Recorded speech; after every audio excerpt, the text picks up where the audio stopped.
All right, we have a lot of videos to get through. Topic today is diversity, equity, and inclusion. um, Sorry about that. I mean, that could include topics of race, feminism, um, gay people, trans people, drag. I don't know. A bunch of loosely connected videos, basically all focused around identity, protection of identity, um, and questions about well, how much, what kind of response should we have? I mean, is this like how do we deal with this, right? Um, a lot of well-meaning people, um, and a lot of good people involved as well. But there are some distinctly obnoxious and crazy individuals as well. And it's like, what do we do? Like, there's a lot of cringy stuff. There's sometimes dangerous stuff. Well, let's get started with Dylan Mulvaney and Drew Barrymore. So this is from this is from Michael Knowles' video on it. Yeah, let's take a look. What's going on? Not about sex and gender identity. I think a lot of it is owing to the fact that he is an actor. People keep forgetting that he's playing a role. So Drew Barrymore is interviewing him, and it got weird. Where do you find the strength to keep being the joy? Well, I think having my chosen family and the people that I love. So this is on Drew Barrymore's show, and I do see a lot of comments from people that Drew is very, I don't know, um, extremely friendly with her guests, I guess. I don't know how to put it, but Love to take care of me, but I also think there's something just about making sure that you don't put something out there before you're ready, and really just surrounding yourself with good people. It's interesting because I look at someone like you, and I can't imagine anybody disliking you. Oh, please. Do you want to know, ironically, who yeah, what is going on there? That's weird. dislikes me the most sometimes? Who? Myself. Me Put a pause too. there. Put a pause there. So this is the moment that everyone's focusing on because Drew Barrymore gets down on her knees, almost like if you were religious, maybe you get down on your knees and pray before an icon or a statue. You're in an act of veneration. But before we get into all that weirdness, think about what Drew says. She goes, "Do you know who often hates me the most sometimes is myself." And it's a sort of a saccharine line. But I'm sure this is true of a lot of people. Everybody has self-doubts. Everybody has insecurities. Everybody kind of hates themselves sometimes. Especially you think about you're a teenager, you're angsty, whatever period of life where you've had a little bit of angst or something. You have probably felt this way. No, that's true. I mean, if you don't have that attitude about yourself, you're probably very narcissistic. I don't know. Either that or extremely balanced and accomplished. Um, not too many of the latter exist in the world, I'm afraid. So then what? Then what? We can't just leave it at that. You have to ask yourself, okay, if I hate myself, for what is causing that? Is it because I have been lied to? Is it because I have been abused?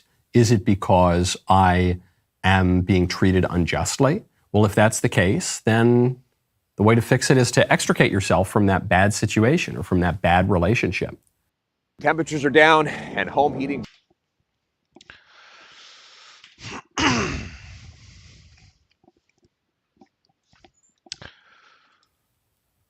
Or do I have this feeling of hatred for myself because I'm doing something wrong?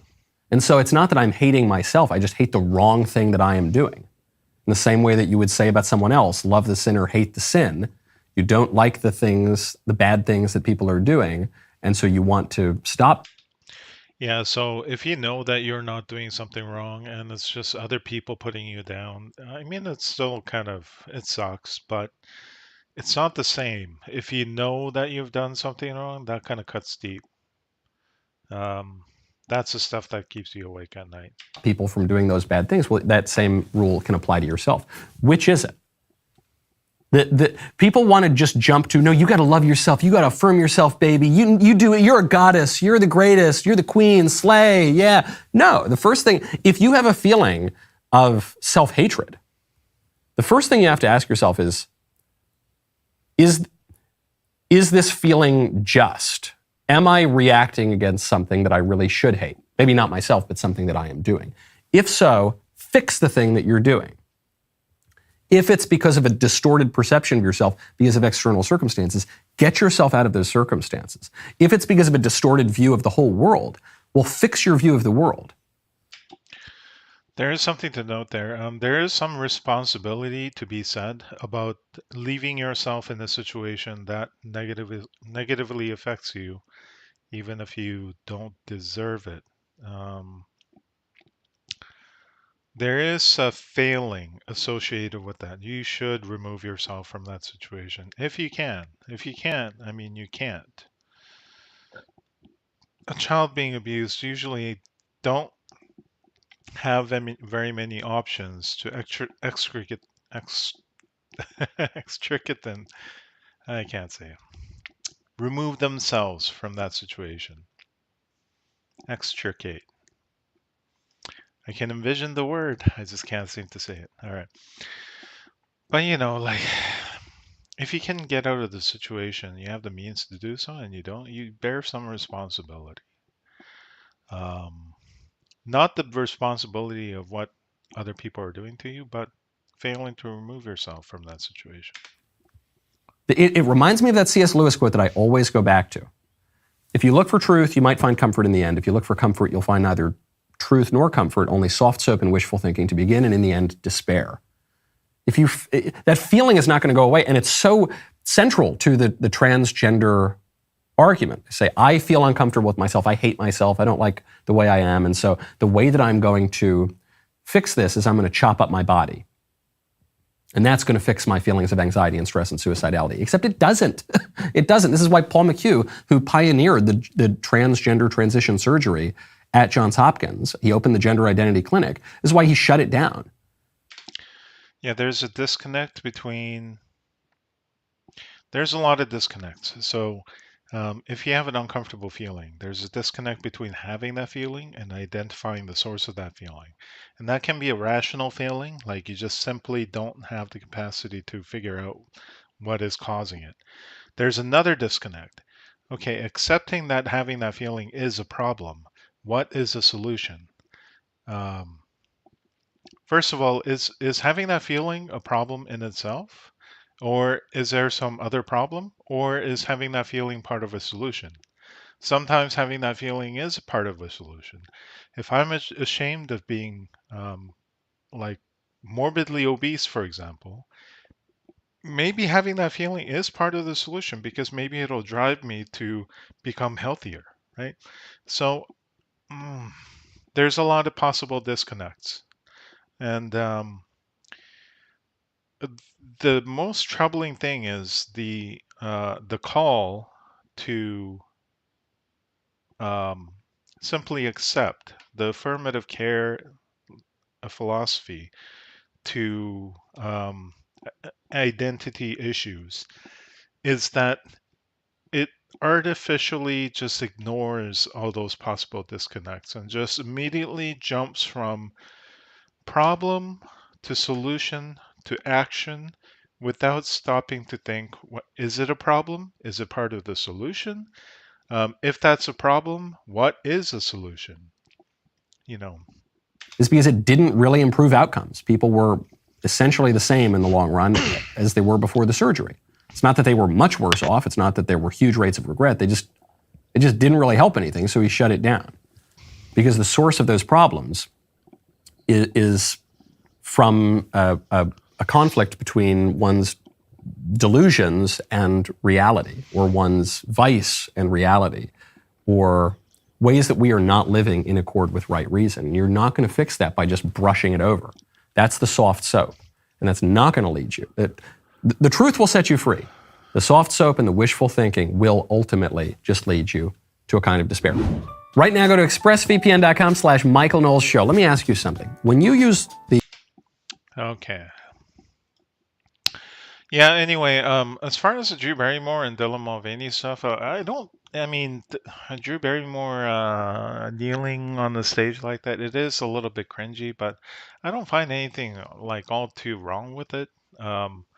What I do find weird is like videos of them afterwards just making kissy faces at each other. Anyway, like, let's skip ahead a little bit. But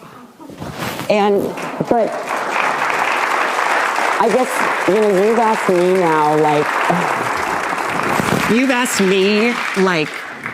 what I would do to combat the hate, right? Yeah. But what do you do?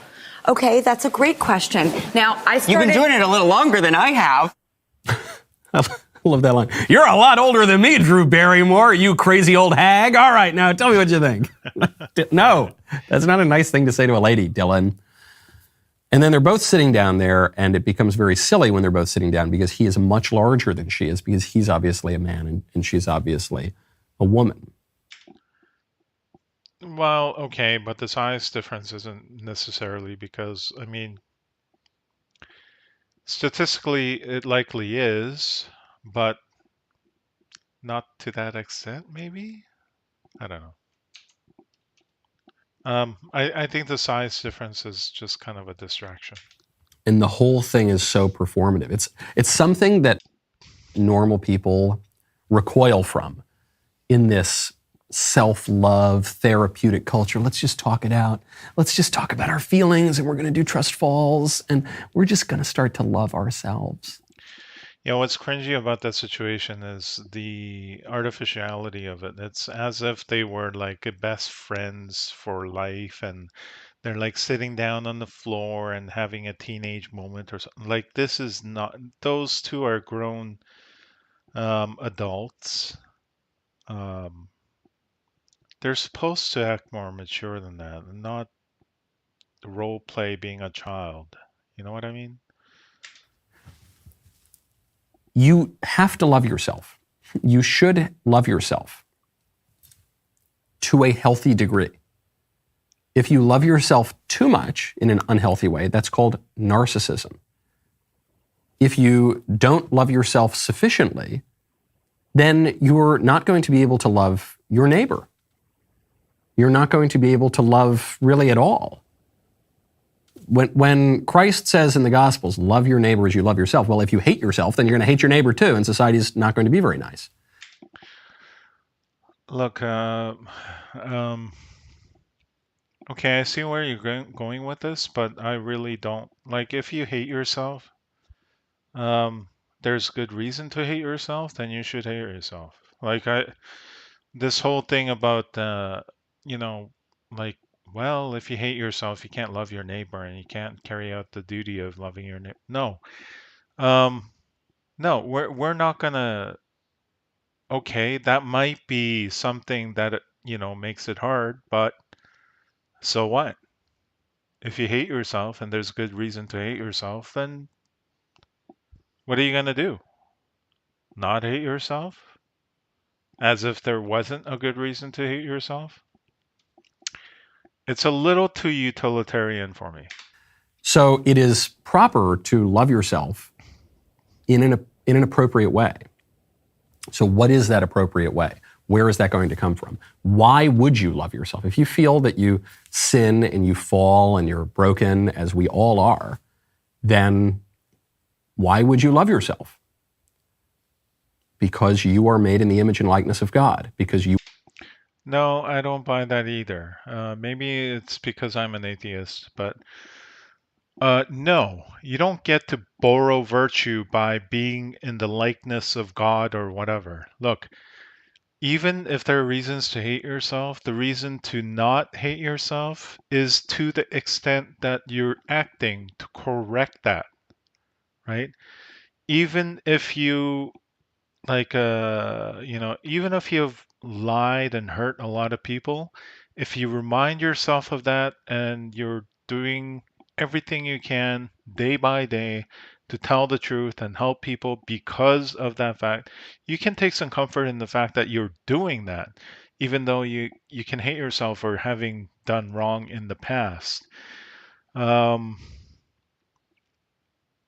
it's the motivator that keeps you from going back there, and it's a motivator that drives you forward. It's not because I'm in the image of God or whatever.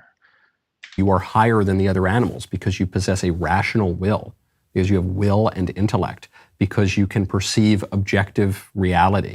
No, you can use will and intellect for evil ends. That is not a reason for. That is not a cause for celebration in itself. Because you can reason about things, and you can reason about not just the things of this world, but even the higher things and the meaning behind those things. That's why. And if as I often point out, all of these issues, they always come back to theology. They always come back to religion, because that has to be the fundamental thing. So No, if that's a role of theology, you've just completely blown apart any morality there is to be had in it. The role of theology is, look, there is this God, there is this Jesus, and listen to the stories. This is the way that somebody could be, right? This is a standard that somebody could live up to. To the extent that I'm not doing that, you know, I should.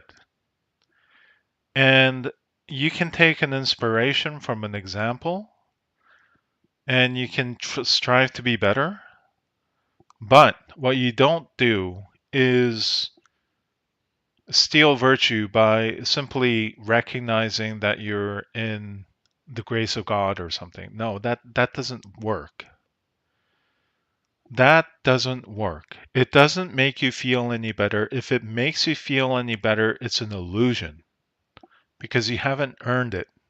you might say, well, I'm not very religious. Okay, then your theology is going to be kind of wonky, and all the rest of your thinking, all the way down to politics, is going to be a little wonky too. I'm not saying you're completely helpless, but see, this is an example of you being wonky by a misinterpretation of what it means to hold the theology. Ultimately, it's not going to make sense. And if you try to ground a love of self on just good feelings or on willfulness, the same kind of sheer willfulness that has Dylan Mulvaney insisting that he is a woman in the face of all evidence to the contrary, you're not going to persuade anyone, because people are persuaded by reason. And come on. It's just as much of a delusion to think that you can feel good about yourself by being created in the image of God. No, it just simply doesn't work. Whatever you makes you feel good about yourself, you have to earn it by your own actions.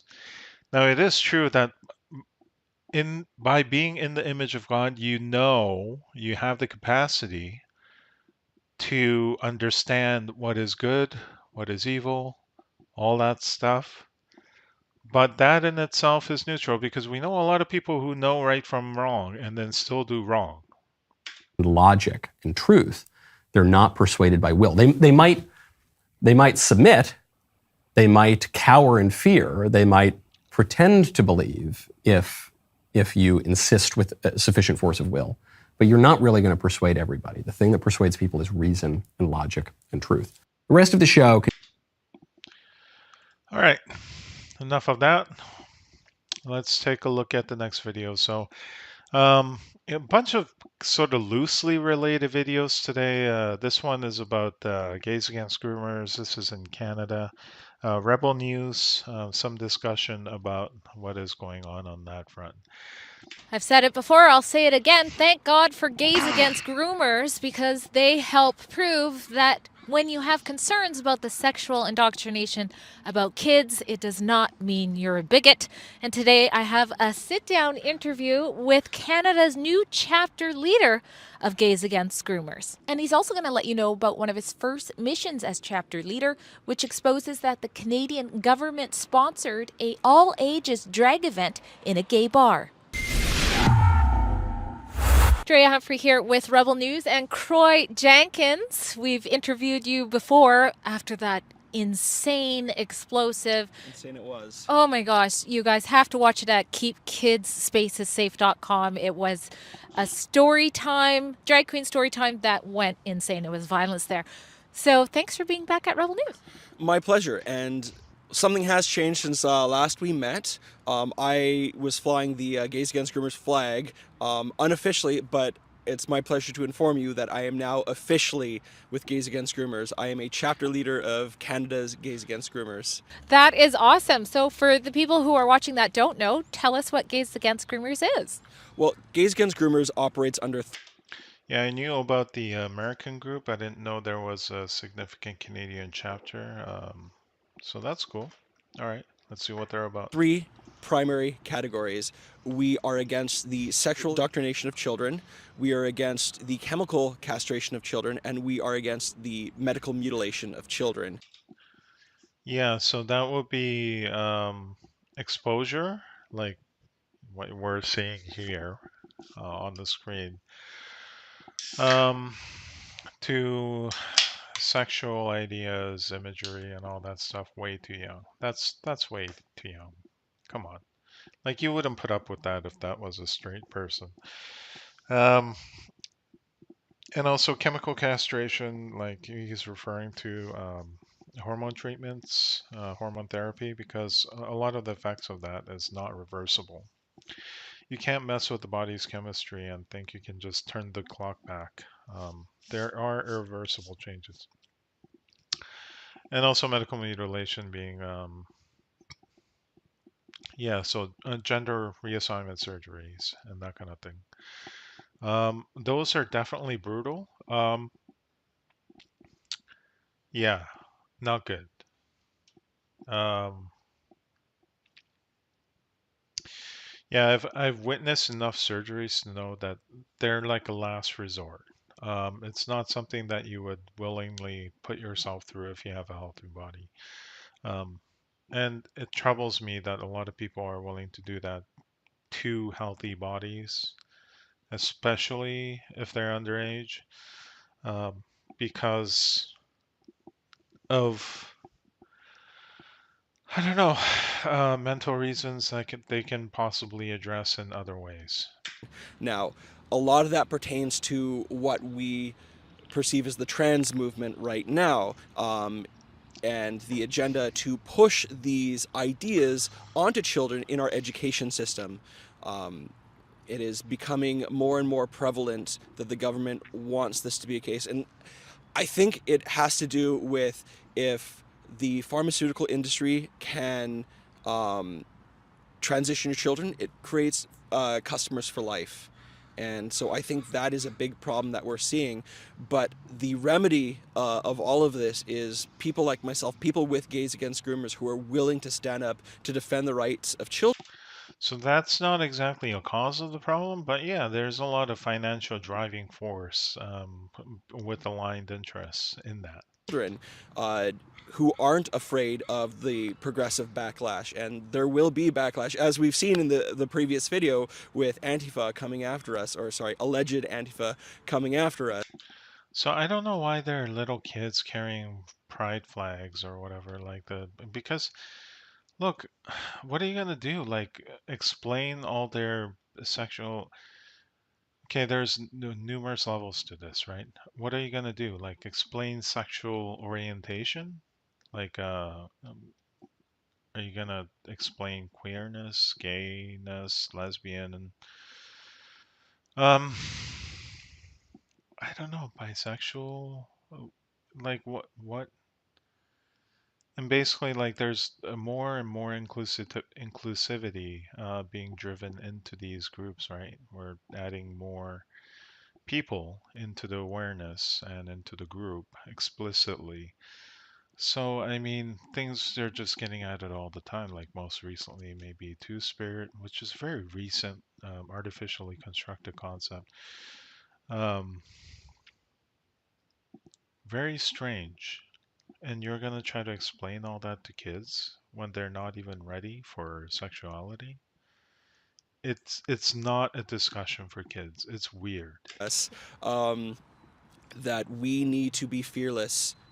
We are now in a dreadful time. We've come to this point in time only because we've played nice. We've placated. We said, yes, you can have as many genders as you want. Yes, we can play nice and have this in schools.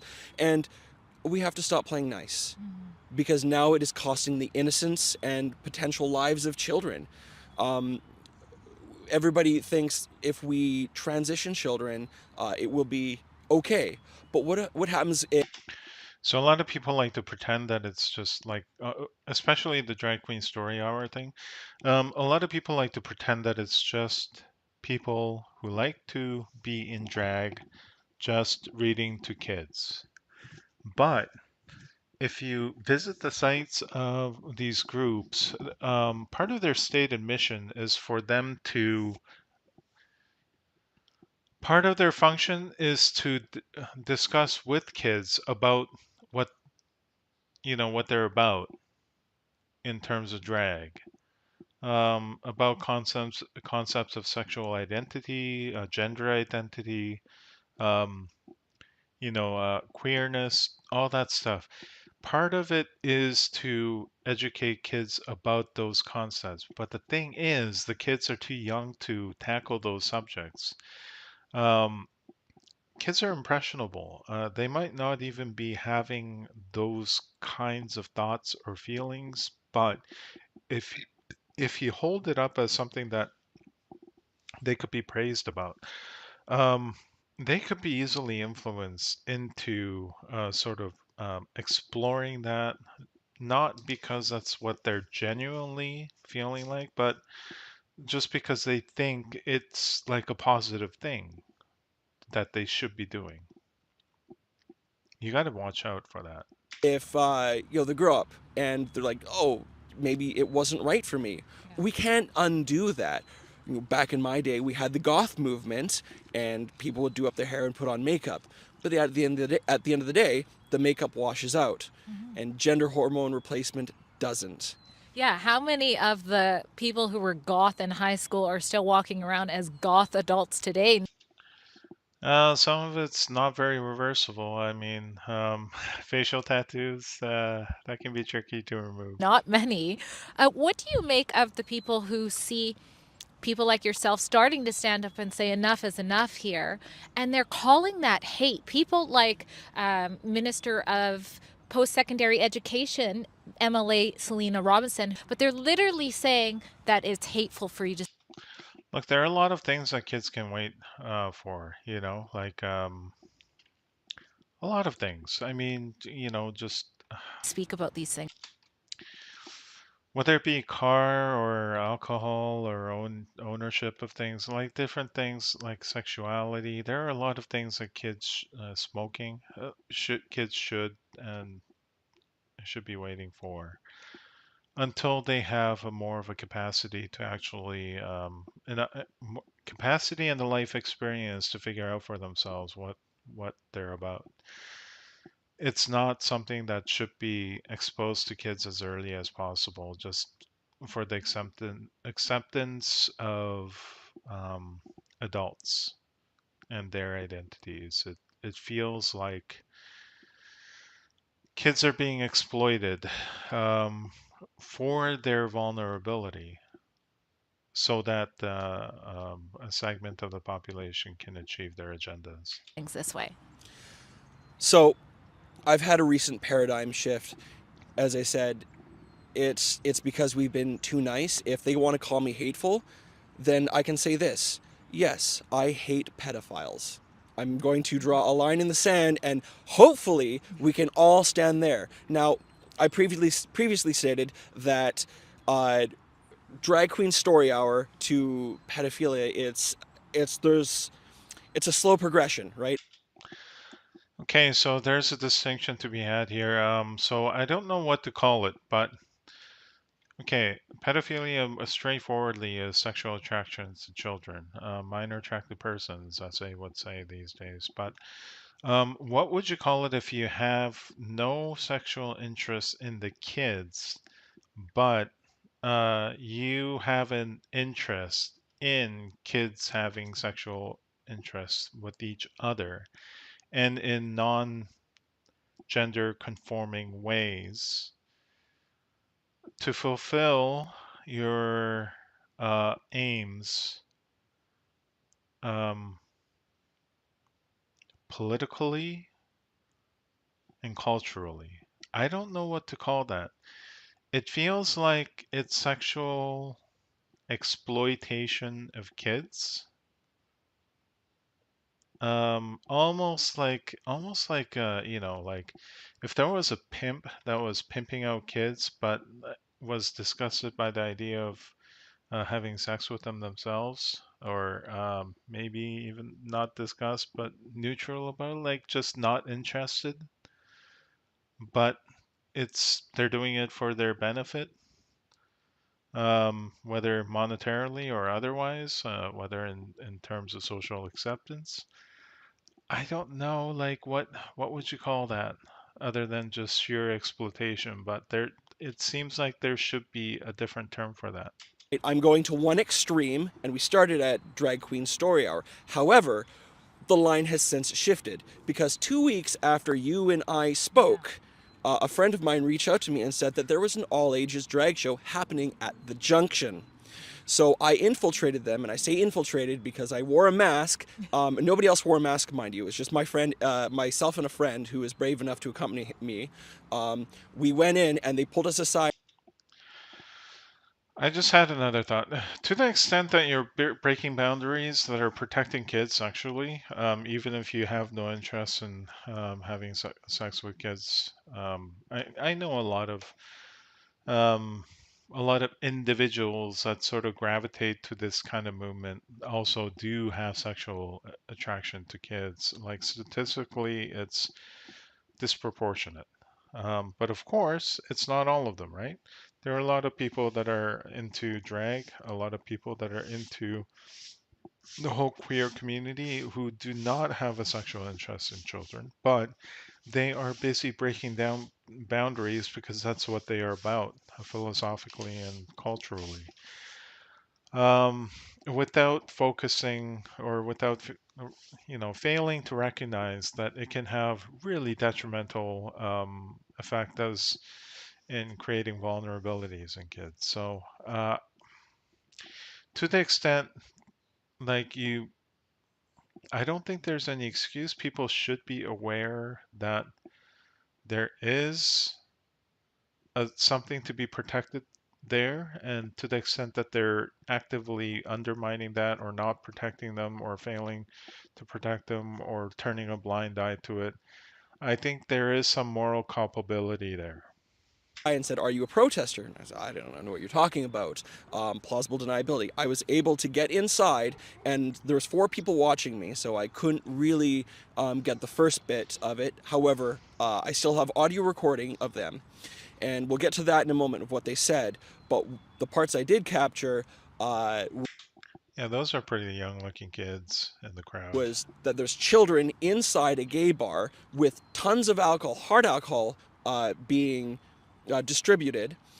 A child was invited up onto the stage afterwards, and the drag queen said, "Oh, how old are you?" And the little girl said, "Oh, I'm 7." And the drag queen said, "Ah, my drag children keep getting younger and younger and younger." And so they ask if I come from a position of hate. And well, I hate what's going on. I hate the fact that we are now. Listen, you can hate the actions without hating the people. It's a distinction a lot of people fail to draw or failed to draw. Sacrificing the innocence of children for our own emotions. And I've stated this before. It's that we are putting our feelings of feeling good before responsibility at, the behest of this culture that wants to. Yeah, that's a good way of putting it. Valuing your own feelings and your own affirmation above safety of children. It's kind of like social negligence. I don't Sexualize know. children, and it's not acceptable, and nor should it be acceptable. And to the viewers, let's let that sink in a moment, what you just said. They're saying getting younger and younger, but this is happening in a gay bar. I mean, any bar isn't a place for a child to be, so that is outrageous to me. Let's play a little bit of the audio as well.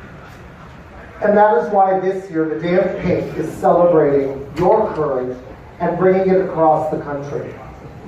Not only are we doing events like this here, but we are also sharing the message with thousands of youth in more than 50 schools and 15 communities.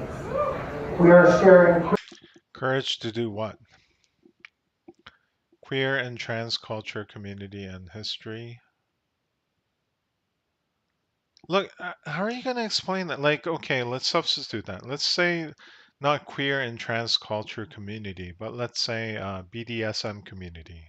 Like, how are you going to explain that to kids without crossing some lines that shouldn't be crossed because they're simply too young? queer and trans culture, community, and history with future generations. We are shaking up the system to make sure schools and communities create space for us. I love you! I want to again thank our amazing sponsors, so I want to start by thanking the Government of Canada's Ministry of Heritage. Yeah, that's not a good use of government funds. Government of Canada, Canada's Ministry of Heritage funding drag events targeted towards kids. That's not right. Us Communications, Air Canada, Via Rail, Arts Hotel, the Fort Garry Hotel Spa and Conference Center, Hyatt Regency, the Westin Edmonton, Holiday Inn Toronto Downtown, Pink Mafia Productions, Flight Plan, and our amazing volunteers and donors like you. Wow, that's like a list of companies to boycott. I want to thank our local partners for today's event, The Junction, Byron Burnaby. Wow, Burnaby School District. Burnaby School District, come on. My school educational system failed me, and Vancouver School Board Guild. Vancouver School Board Guild. Please consider supporting the International Day of Pink and local 2SLGBTQI.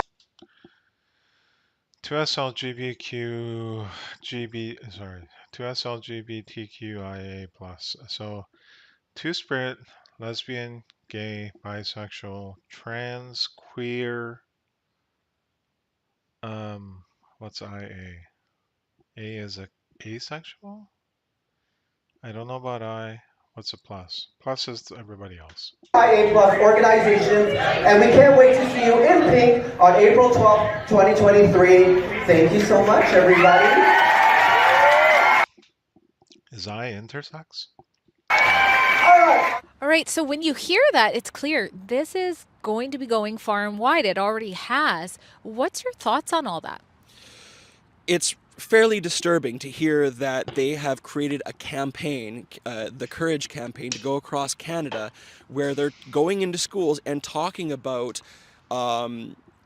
surgeries, and they're talking about hormones and such. And now, while they didn't say this in the video, that though specifically, there was an article that came out a week after this event. So if I understand correctly, you can't get any of these procedures when without parental consent. Usually, unless there's like Quebec seems to be different. I think you can get hormone treatment without parental consent. I don't know. I gotta look that up. Now my question is, if you have parental consent, often they would kids with this background. or interested in this kind of stuff. Now, they be able to get it without? Would they be able to get it with parental consent? I don't know. where there was a child who came home from school, and this was in the Surrey Leader, Surrey Now. There was a child who came home from school and asked her father, why was there a woman with a man's voice talking about surgeries and gender hormone replacements? And the child was several years old, and this was in elementary school. They didn't specifically say that they were doing hormone replacements, and they didn't talk about surgeries, but the article that came out from the Surrey Now corroborates the story that they are going from school to school across the nation talking about surgeries and gender hormone replacements. So it is happening. Even just by example, I don't like it as an example. It's like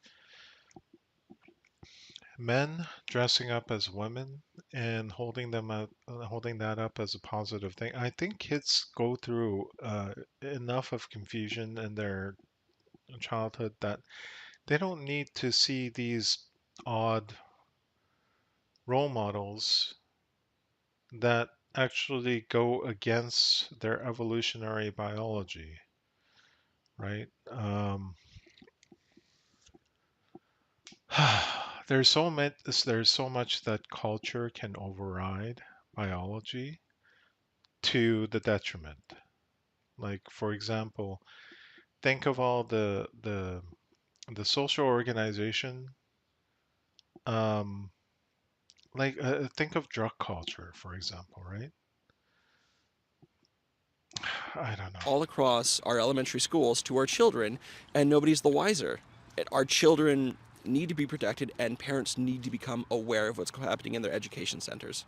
Absolutely. And how can people who want to know more about Canada's chapter of Gays Against Groomer and maybe even be involved in it themselves, where should they go to find out more information?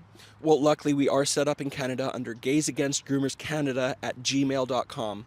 Please email us there if you'd like to become a member or help out any way that you can. We're looking for members today to help stop this. Thank you so much. There you go. Croy Jenkins with Gays Against Groomers. I'm Drea Humphrey for Rebel News. All right, that was interesting. Next we have next we have somebody a little bit more on the obnoxious side of things, and this is a video titled "It's Ma'am 2.0 just erupted at a Popeye's chicken." Just somebody being obnoxious. It's Ma'am 2.0 labeled by Sydney Watson. Here we go. It's Ma'am 2.0 shared by Sydney Watson. Here, it's like every single day, you guys, and this is what I complain about all the time. Look, what's his name? What's your name? My name's Alex? Tommy. Yeah, your name's Alex, and I'm gonna be talking to your manager. This guy called me sir. I get this happens everywhere I go. I get called sir. Why would you call? I didn't say. No, stop trying to gaslight trans people and tell us that we're crazy. Crazy. You need to be mindful of other people and stop being a.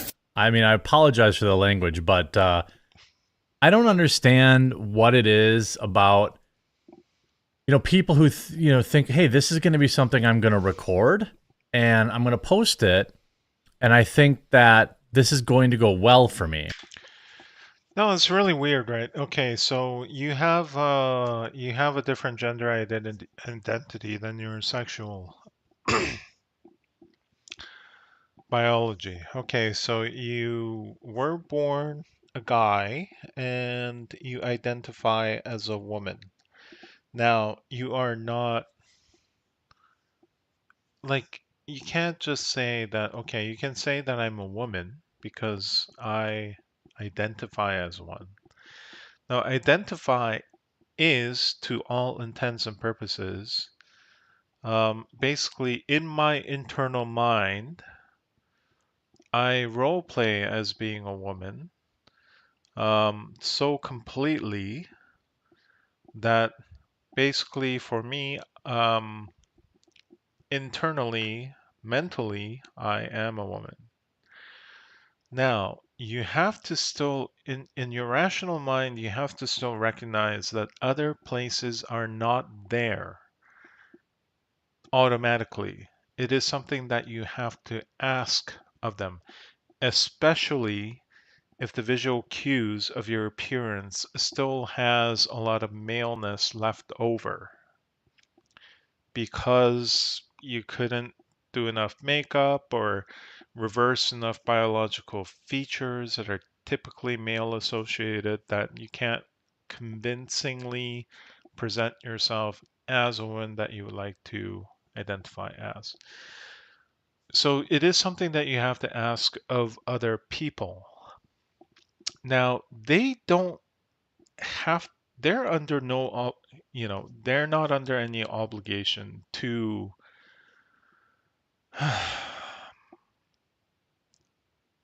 accept what you ask of them. And they're certainly not under obligation to accept what you demand angrily of them. In fact, if you approach it as an angry demand, a lot of people will simply push back and say, nope, I would have been willing to do that if you came at me with good vibes and friendliness. I would have been more than happy to play along and sort of do my part in what makes you happy. But by default, I am under no obligation to make you happy, just as you are under no obligation to make me happy, right? So it is something that you are asking of me, so please ask nicely. Even if you ask nicely, maybe, I'm maybe I don't want to play along, right? Maybe I want to believe what I want to believe, and that's it. And you leave me alone. So some people can have that attitude too, and they have every right to. You can't make somebody do something that, just by the fact that you are going, you feel like even if you're going against your own biology, and even if there was a part of your biological makeup that is sort of eliciting that, like nobody owes you anything. And it's really weird if you're demanding something. It's even weirder if you're videotaping someone to do to essentially socially burn them down by accusing them of being hateful or something. Like, it's just really obnoxious behavior. Come back and you're a liar. I heard you. Stop gaslighting trans people. Whoa. Wait, what? Did you call me sir again? What was that? You said goodnight, sir? Alex? I don't know, what is this restaurant? Some chicken restaurant? It has something called The Sandwich. I'm gonna be talking to corporate about you. Whoa, whoa, whoa. Okay? You harass trans people at work. Yeah, you did. And I'm walking out and you're like, have a good night, sir? No, you don't do this to trans people. This is discrimination. No, this is discrimination. I'm done with it.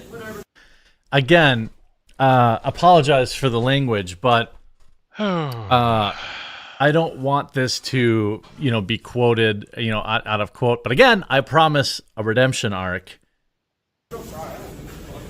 No, I'm going to talk to corporate about this. You don't harass trans. It says, love that chicken. Oh, it's Popeyes. Of course it's Popeyes. Hey, it's one of the stupid things when you're catching Karens. I didn't even say nothing. You called me sir, and you're talking shit, calling me sir on the way out. This is... By the way, all of the employees are also recording this. Like, that's what's hilarious about this. Transphobic harassment. You're a bigot at work. All right, Alex, you know what? I can't wait to this. He admits twice calling me sir. No, you lied about the first one. No, you called me sir twice. You said twice. Yeah, but you... I mean, again, you're working at Popeyes. Okay? You're working at Popeyes Chicken. Yeah. Do you think that you are interested in dealing with this? Are you excited to deal with? First of all, it's Popeyes anyway, and it's Popeyes is usually a pretty wild place. Shouldn't be harassing people with slurs. Again, you called didn't him harass sir, anybody. a biological male, sir, and their response is that he is harassing them. Slur. Okay, so like, did this person right at the outset make it known that they wanted to be called a woman, right? Because you can have, like, you can't just, nobody can mind you read your like mental gender. Like, I mean, what if it was a woman who identified as a man, right? And he called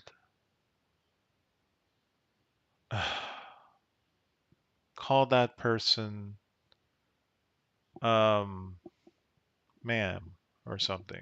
Like, how are you supposed to mind read? Like, you ask at some point, like, they're gonna have to take a guess. They might get it right, they might get it wrong. If they get it wrong, you just correct them.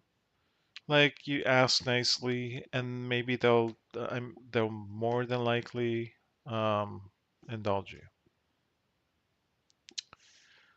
What you don't do is this: assume that the other person can mind read who you are internally, and then try to videotape them and catch them and threaten to call corporate, basically threaten to fire them, get them fired, and all this nonsense.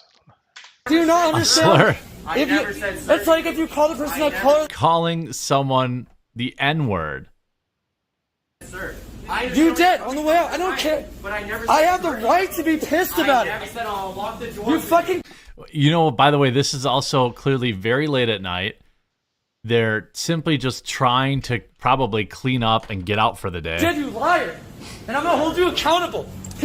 Cis people need to be held accountable for how they treat trans people. And I'm not gonna put up with this shit anymore. You're crazy, bro. I mean, nobody there. By the way, this is clearly an older video because everyone's wearing masks.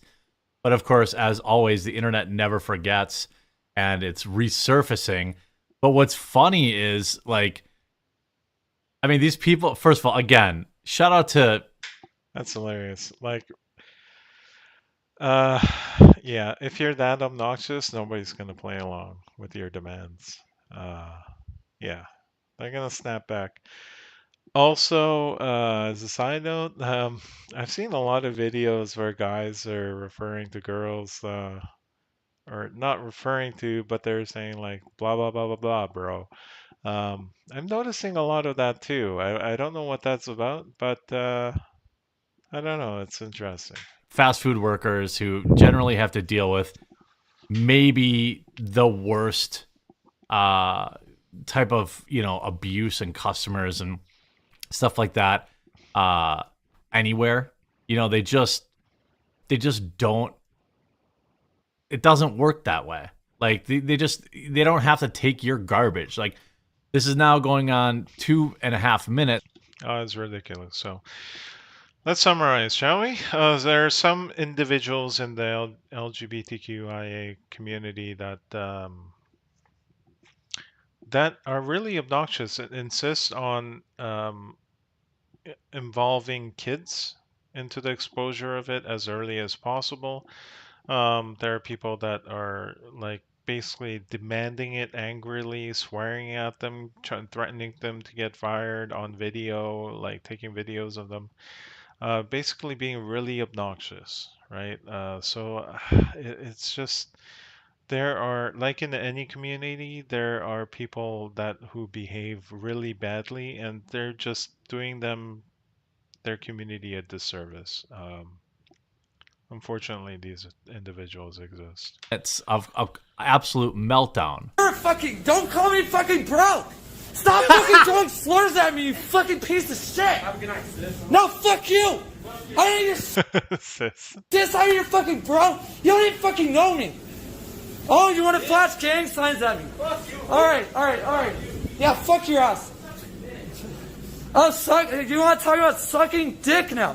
Why is it that you fucking weird cis people are so obsessed with sex? Everybody's filming. You have fucking discrimination going on, and your brain goes to...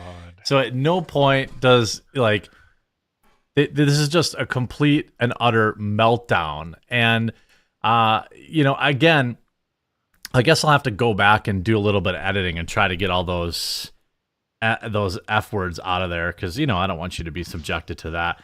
But it's absolutely insane to me that this is like the level of response. And Sydney says, the thing is always so weird about these videos is how the insane acting person is always the one who posts the clip online. Now, certainly the other people there filming this individual probably posted it too, but it's when it's, coming from them that it's wild. The sequel of It's Ma'am. But here is what's interesting. This individual has actually detransitioned, apologized for that, quit doing spicy content, and has actually become like an advocate against a lot of this stuff. Out of all the things that happen right now, I did not expect this individual, of all people, to be having the most incredible redemption arc I've ever witnessed. So here's the individual, this person. If TERFs could, they would take the Second Amendment away from transgender women, arguing that we are all unstable men, while they're actually incels. This one, I went on the farms hoping to show them that LGBT people aren't all depraved kinds of people. After months of reading their documentation based on actual digital footprints, I realized they are right about a huge number of us. It's very depressing. If the LGBT wants to be treated with respect in society, we are going to have to change. Life is not a strip club. We shouldn't try to destroy the moral fabric of society for Coomer disgusting BS. I want to have a wholesome life. I'm done with the spicy. So, like, wow, incredible redemption arc for it's Ma'am. You see, Darren shouldn't have gone to. Wait, I don't know what that is, but there's shout out to Slatism to share this redemption arc, but it's a wild day. But just never forget, it's Ma'am. Mind your business, okay? And to mind your business. Once again, ma'am. I said both of you. No, you said sir. Once again, it's ma'am. I mean, like, oh man, what a wild day. I hope you enjoyed this video. If you did, make sure you leave a like on it. And if you haven't yet, please do subscribe down below, and we'll talk to you again real soon. Yeah. At least 2.0 didn't trash the place. Not that I know of. Okay. All right, so next video is from Megan Fox. Man, Megan Fox recently had a really bad take on Sydney Watson's thing. But you know what? People can get some things wrong and get some things right. So let's take a look. I'm guessing this is about Jeffrey Marsh. So I'm guessing, okay, so Marsh versus Hijabi Mob. Background story. Jeffrey Marsh made a lot of content, is sort of like a social influencer or whatever. Made a lot of content directly addressing kids. Hijabi Mom, there's this mom that made video against Jeffrey Marsh, saying, "Why are you making kids content for kids? Don't do that. It's parents have their right to raise their kids the way they like. Don't mess with our kids," kind of thing. Video. Now, what blew up was that Jeffrey Marsh supporters ended up harassing this mom, to like the mom and the kids, and like sort of doing kind of stupid things like releasing videos of the mom not wearing her with her not wearing her hijab or whatever, like with her you know her full head exposed or whatever, which I understand that she's not proud of, for religious reasons. So, and also like physically, like attacking her property and possibly approaching her kids or whatever. So to the point that she got really scared and just released a video apologizing and saying, "Leave me alone," or whatever, "Leave us alone," or leave my kids alone," or whatever. So all that stuff. I'm sure Megan Fox is going to cover it. Let's take a look. I'm Megan Fox, and I'm a writer. I write with pjmedia.com, and that's important today because we're going to go over an article that I wrote, and it is True Crime Tuesday, even though I did not do a live today. I'm sorry, but this is about crime, and we're going to talk about the crime of cyber stalking.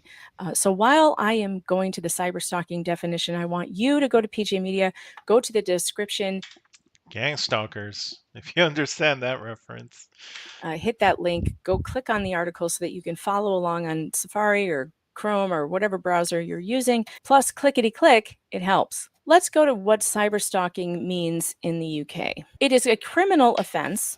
The cyberstalking involves the unwanted following of someone's steps, profiles, and activities online, often with the intention to harass, intimidate, or create a feeling of fear and anxiety on the part of the victim. The offer of stalking may carry a prison sentence of 6 months. All right. I really don't like that law right off the bat. Like there's some parts that are okay, like the thing about making threats, right? But there's other parts that are really kind of weird. The law was designed to protect victims of stalking generally, but is also used in connection with cyber stalking. The law refers to stalking as a situation where an individual is fixated and or obsessed with another. Pattern persistent repeated contact with or attempts to contact a particular victim. The offer of stalking make like okay, what are we talking about here? Like what I want to ensure is that the crime is associated with a particular act, like making a specific threat or something like that, but not this nebulous thing of making somebody feel unsafe or something, you know? Well, let's see. But it is likely that a person arrested for cyberstalking will also be arrested and possibly charged with a variety of offenses involving harassment, which may carry a much longer prison sentence. Okay, so they take it pretty seriously. Now let's go to my article on pjmedia.com. I wrote this yesterday. Muslim comedian under attack for calling out grooming behavior by Oh, the mom's a comedian? I didn't know. binary creep Jeffrey Marsh. Now, I have never really talked about this guy and didn't want to because I don't believe in putting out profiles of people that just make them more and more famous. You know, I've stopped talking about Dylan Mulvaney entirely. Like I'm not covering that. You just did. Clown show. And I wouldn't be covering this either, except now we have to, because now it involves cyber stalking and some very weird predatory behavior. So let's get into it. We tell our children not to talk to strangers online. Some of us put monitoring software on our child's devices that will alert us to any messaging between minors and online predators. We are told that this is good parenting. We are told that we should monitor our kids online and teach them about the predators out there who want to talk to them about sex and groom them to leave their families and meet strangers.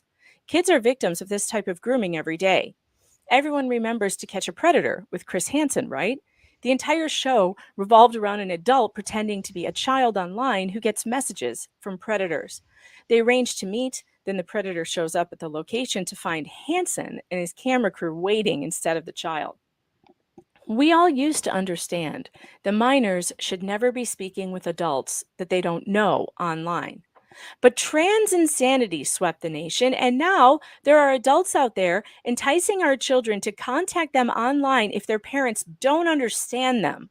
There are groups who entice kids out of their homes and take them to live with new glitter families who promise to be supportive of their trans identity. The Gender Mapper Project has collected many stories of minor children spirited away from their families in this way. Countless parents tell me that their daughters and sons were adopted by affirmative parents of their trans-identified friends. In another time, we would have called this kidnapping. These glitter families undermine the rights that parents have to determine what is best for their child and create a toxic and sometimes permanent wedge between parents and child by demonizing the mother for not affirming and labeling her abusive, wicked, and wanting their child's. Jeffrey Marsh, the self described non binary TikTok personality, openly engages in this kind of grooming. He encourages children to go no contact with their parents if their families don't support their identity.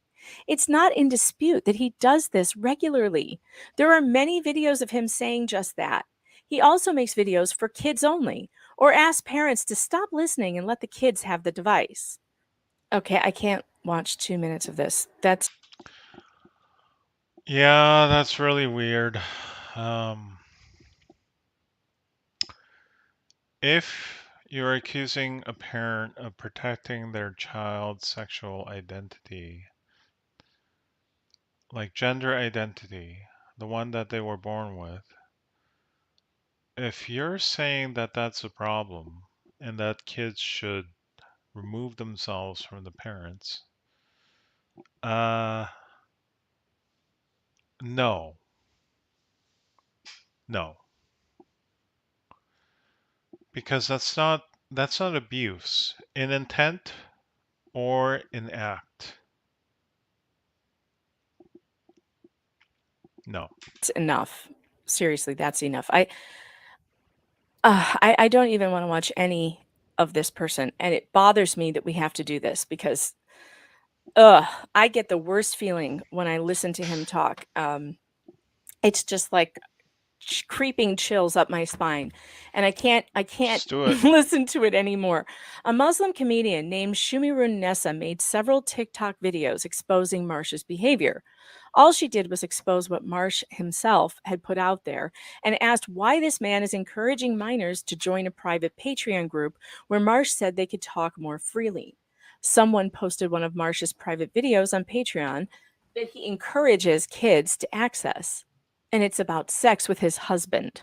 Oh, God, I'm not going to play it, you guys. Just trust me. If you go to the link, you can play the videos there. I'm not going to play them here. In fact, I may just cut that part out because I cannot put him out on this channel. Like, I feel like that energy, I just don't want here at all.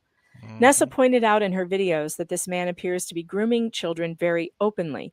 Gays Against Groomers has also been warning people about Marsh. He's a well-known transgender ideologue who deserves to be a household name for the same reason that wanted posters used to hang in the post office. Everyone should know. So I don't know enough about Jeffrey Marsh to say, what are we talking about here for grooming? Now, if Jeffrey Marsh is telling kids that have a queer identity to say, look, get away from your parents who are denying your gender identity or whatever, and be with someone else, but not necessarily me. Like, is that, I mean, could you call that grooming? Could you call that grooming on behalf of somebody else?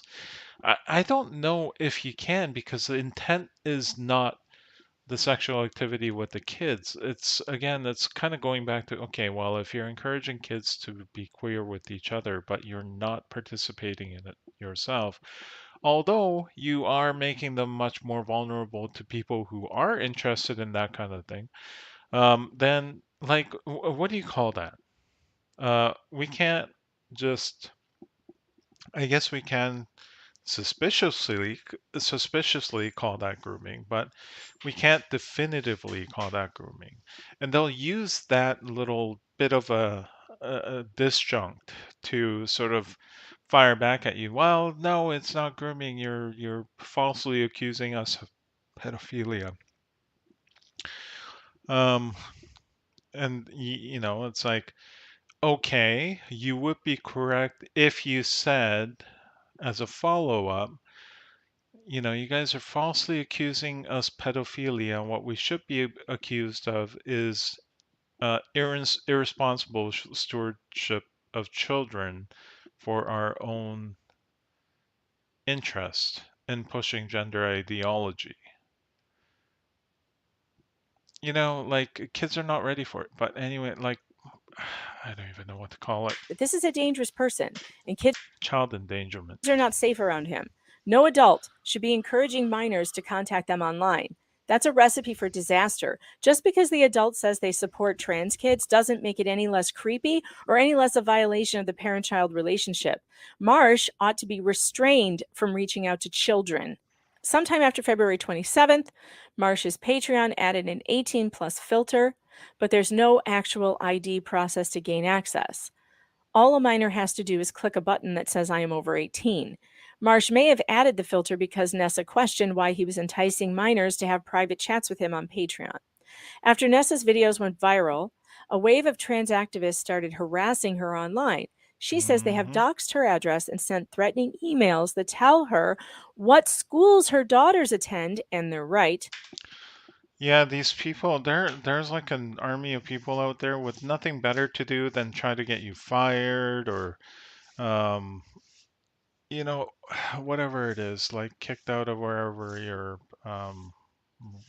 you know, make you lose your job, make you lose your home, make you lose everything you have. They'll try to get your professional credentials stripped, try to get you, they'll literally try to get you financially unable to support yourself. That's what they'll try to do. This is the cyber stalking, by the way. She's being cyber stalked right now. Nessa also says her car has been vandalized and trolls have posted photos of her without her hijab to shame her. She took down all the videos she made about Marsh and apologized to the terrorizers and asked them to stop stalking her. They're not going to stop. You apologize, they're not going to stop. They're just going to keep on doing it. They have got my daughter's details on the email, like what time I leave to drop them to school, pick them up. And it's not a coincidence because both of my daughters, they go to 2 different schools, so they know. They've given the school details and everything. So, yeah, my daughters are involved now in this. I'm done. I don't want to do anything. I'm not going to talk about Jeffrey Marsh. I've deleted everything, removed it. If you guys want to go ahead, but please don't come to my house. Okay, this is so unacceptable. Anyway, you can watch the rest of that when you click on the article. Let's move on. Nessa has since removed that video and posted a new one asking for people to stop fighting between communities. She seems genuinely scared for her safety. PJ Media reached out to Nessa and Marsh to interview them about the situation. Neither responded in time for publishing. Marsh did, however, post a new TikTok in which he did not apologize or ask anyone to stop harassing Nessa. What do taxidermists do for work? He asked while mugging at the camera. Stuff is the punchline. Is it a veiled threat about what happens to his critics? Maybe. I think it's more likely he's cheekily saying get fucked to Nessa and anyone else criticizing him, as that's what get stuffed means colloquially. He's not as clever as he thinks he is. And there's the definition for getting stuffed. Nessa has a comedy YouTube channel with 32,000 subscribers where she posts funny videos. On TikTok, Nessa has 7 million followers. The video she made that started the dispute was very effective at pointing out what Marsh does with kids. It's weird and he should stop. I'm sorry Nessa deleted her videos. They were effective, and perhaps that's why she's been targeted in such a heinous way. Watch the following video that proves Marsh is a danger to children. Instead of being thanked, Nessa has been basically run off the internet and forced to apologize to the mob. And this is the video that got her stalked. Okay, guys, this video is going to be a bit long. Stop telling trans people that we're inspirational. Stop telling kids to go on your Patreon and chat to you privately without their parents knowing. Awesome. That's hilarious. And then a lot of people made stitches of me saying I'm transphobic, I've done a lot of bad stuff. They've even attacked my scarf, my religion, a lot of bad stuff, which I don't want to go into. And these people have also said they are not talking to the kids. Okay, so I did a little bit of digging. Hi, kids. Hey, kids. I want to talk to the kids. Hi, kids. Hey, kids. So yeah, there's a lot of videos of them addressing kids. Now, the main video I want to talk about. Your parents screwed up. It's okay to say so. That's why I made a Patreon. So you want to talk to kids whose parents have screwed up? Why? Why you want to talk to these particular kids? Why? That's why I made a Patreon, so that we could talk about it, so that we could connect in a way that has more privacy, so that we could talk to each other in a way that's more open and stuff that we wouldn't share like in the comments of a video like this. I think you're worthy. And so you want to talk to kids on a social media platform privately about topics that cannot be talked about in the video of TikTok's comments sections. Because why? Why you want to do that? Why you can't chat about these topics in these comments? Is it because you might get flagged or something? What could be the reason? Could this be one of the reasons? Going no contact with the kids' parents? Because you say in one of your videos how kids can go no contact with their parents. So you teach kids how to go no contact with their parents? Is that what you're teaching them on Patreon? Or is it this? You're teaching this more on, because this video might get flagged. That's why I don't want to say the word. And this is Jeffrey Marsh's Patreon. You talk about this topic with kids. Now here are just some of the signs of grooming. Literally one of the first ones: gaining access and isolating the victim. Asking them privately to go on Patreon and talking to them privately so you can connect. And then showing these kids that you trust them, you love them, you'll keep their secrets, and to keep them isolated from their parents. And then the icing on the cake is this video. hi, beautiful. If you do not have a family that loves you, I'm going to be your family. No, you can't. You are a stranger on the internet. You are not their family. Oh, and another thing. You can turn off age restrictions on Patreon. So kids can go to Jeffrey Marsh's, their Patreon. It's just insane. We're in an insane world that this is going on. Patreon has terms of service that Marsh may have violated. I attempted to reach out to them, but could only find a Twitter contact. I sent my inquiry via Twitter about the TOS that says minors need parental permission to join a creator's page. There's no information on how Patreon checks to make sure this permission is granted. There is also no information to see how Patreon checks that its creators aren't engaging in illegal activity. If they respond, I'll update the article. They did not respond, by the way. But here were the questions that I put to them. Marsh is literally teaching kids how to go no contact with their parents. Surely the parents didn't consent to that. He's also having explicit chats about sex. Someone at Patreon needs to investigate this account. Please let me know if that's going to happen. Like, shouldn't they? Based on the TOS? Right. Shouldn't they? Yeah. Patreon is not going to do anything. I mean, if he is, it appears that he is enticing kids to go on a Patreon and talk to him about these subjects. I don't think that's legal. No. I don't think that's legal. It's nuts to me. Anyway, go on pjmedia.com. Make sure you click on the link. It's in the description. If she needs any help, obviously I'm here to help. It's really unfortunate to me that these people, these people who are, I don't know, fans of Jeffrey Marsh, are going after this woman, and they have no qualms about it. There's these white guys going after this Muslim woman, right? And according to their own ideology, she's higher on the chain than they are. You know, the white man needs to be quiet because the person of Yeah, they'll go after anyone. Man, it sucks. color is speaking. And instead they're going after her. They're trying to silence her by through intimidation, the left. Like, excuse me? And I noticed that why aren't they going after me? Why aren't they going after Walsh? Why aren't they going after Gays Against Groomers, we're all out there vocally on Twitter, like hammering Jeffrey Marsh? How come they're not coming after us? You know why? Because they don't want to fight people with an army. They only want to fight people who are incapable of protecting themselves. She's one person. She's alone. She's not a political movement. She's a comedian. She makes funny videos about call centers. They're really funny. Check out her YouTube channel, by the way. I've put her link in the description. Her YouTube channel is very funny. She has some very funny skits. She's really interesting. If she ever does want to come on this program, I'm happy to have her on to talk about her comedy, which is great. I'm finding a lot of Muslim entertainers recently who are like either in comedy or in current events. I'm finding a lot of these people. In fact, I found a guy on Twitter yesterday. I think I tweeted it out. He has, and let me play his little clip of a video. There's really starting to be like an outspoken conservative Muslim community, and I don't know this guy if he's conservative or not. I'm not saying, maybe he's not. I don't know, but he does have a YouTube channel and he has a ton of School details subscribers. and everything. Yeah. I've seen a recent protest in Vancouver, I think. Christian Muslim people and like different people against like a drag queen story hour and stuff like that. There seems to be more people fed up with this kind of thing. Smile to Jana.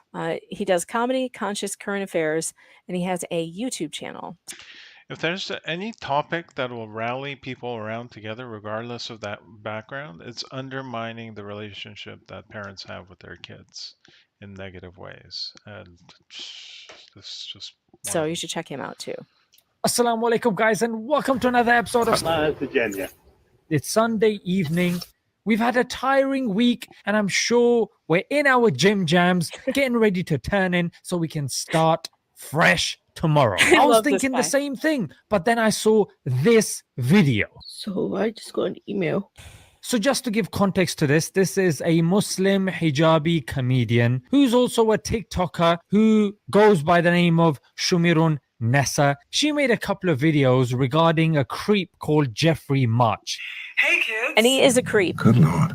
So they're stalking her and her kids. They're damaging her car and they're posting pictures of her without the hijab. That's caused her now to delete all of her videos. Upon checking her videos, when addressing this Jeffrey guy, she used his pronouns. Yep. She wasn't hateful towards the LGBT community. And frankly, she was spot on, mate. She was right on the money with this guy. But I want to get to the part where he talks about why they're not going after Matt Walsh. Why the heck is this guy still allowed to be on social media? Yeah, I'd like to know.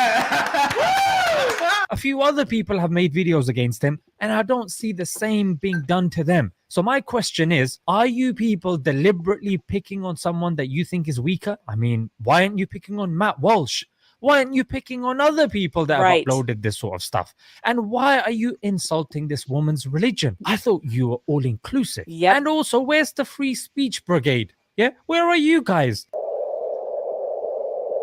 And also, the feminists, because here is a woman whose pictures are being leaked. Where are you guys? Yeah, solidarity with women. Yeah, exactly. And where are the far right guys, the people who love going to these groomers and exposing them? Well, there's a bunch of us speaking out. Jeremy at the Quartering made a video about it, which is great. I wrote an article about it on PJ Media that we are, of course, reading, that we just read. There's plenty of us. Matt Walsh tweeted about it. So they have picked it up. They have. I don't know when did he make this? Well, I don't need to check right now. Hey, yeah, your money, your pounds, your dollars, your wonga. If you guys know this sister, please show her support. Please help her family. She's worried about her kids. Yeah. So anyway, he's great. Go check out his YouTube channel. See what he's about. Anyway, I just wanted to share that with you guys because I do believe that this is a cyber stalking criminal situation. This is a criminal situation now.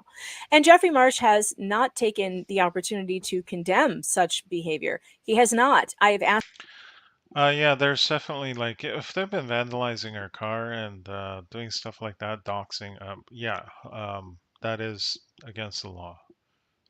Well, I don't exactly know where this person lives, so I don't know what jurisdiction they fall in, and I don't know their local laws. But I'll say those are kinds of activities that are typically against the law. Asked him, I reached out to him via his email that's listed on his website. He has a website address. I reached out to him asking him if he would condemn this harassment and these attacks on Shumirun Nessa. And nothing. Yeah, that's not going to happen. I've heard nothing. He has tweeted nothing. He has put up just that weird TikTok video about taxidermy and getting stuffed. But he's not said anything telling people who follow him or who support him, hey, how about don't cyber stalk her? Like, how about we have our disagreement, but you don't cyber stalk her?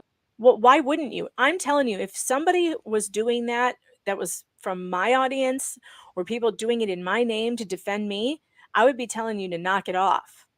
Like, stop, because that's a crime. Please don't commit crimes. That's not a good idea. Cyberstalking is a serious crime, and in England, you're really going to get put away for it. Okay, it's an angle. Yeah, but these people are all about the means justifying the ends, justifying the means. Yeah, the other way. Of course, they're not going to speak up against that. They just don't have that principle. If you get caught, you're getting prosecuted and you're going to jail.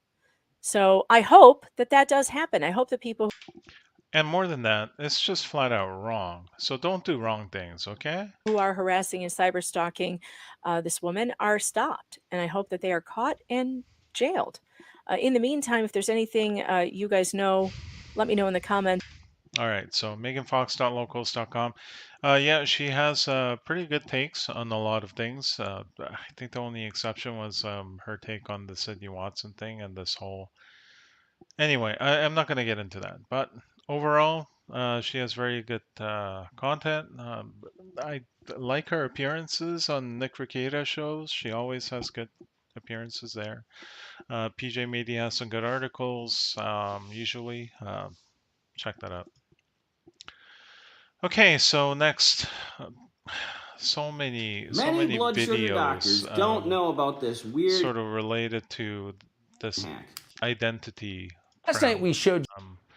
Next one, again in the wheelhouse of gender or whatever. Diversity, inclusion, equity. Let's take a look at this Tucker video. Diversity director allegedly removed for questioning anti-racist policies. Anti-racist movement is the worst kind of movement. Basically, it's racism to fight perceived past racism. It's obnoxious. It's being challenged everywhere. It's being challenged in the courts. People hate it, but it's still being pushed on corporations and so many corporate training on this crap, the anti-racist. It's a grift. Anyway, let's take a look. You a pretty shocking video, actually, from within Stanford Law School, and it showed someone who identified as a, quote, diversity dean lecturing a sitting federal judge who's a serious person on the, quote, harms that he caused. And that video got us thinking about the state of colleges and universities in this country. Why are there so many diversity deans? And why are they like this? What the hell is diversity dean? Tabia Lee is a former diversity director at De Anza College. She was removed from her role for questioning the school's anti-racist policies, and she joins us now. Ms. Lee, thank you so much for coming on. Tell us your story, if you would, because it's a little shocking, honestly, but I think it. What the hell is a diversity director anyways? Like, what do you do? Aren't you on the side of equity if you're a diversity director? Aren't you trying to ensure the outcome of even racial distribution, regardless of what other factors are there? Maybe you can get away with not being one. But it seems to me that you would be fired for not supporting equity, which is obnoxious. So equity being obnoxious, not, like, I don't know. Let's hear what her take is on this. Tells us a lot about the state of higher education. Well, thank you, Tucker. I was hired on at De Anza College in 2021 as a faculty director of an Office of Equity, Social Justice, and Multicultural Education. And this was my lifelong dream of a tenure-track faculty leadership position. Yeah. And I thought that I would be afforded, the academic freedom and freedom of expression that's available.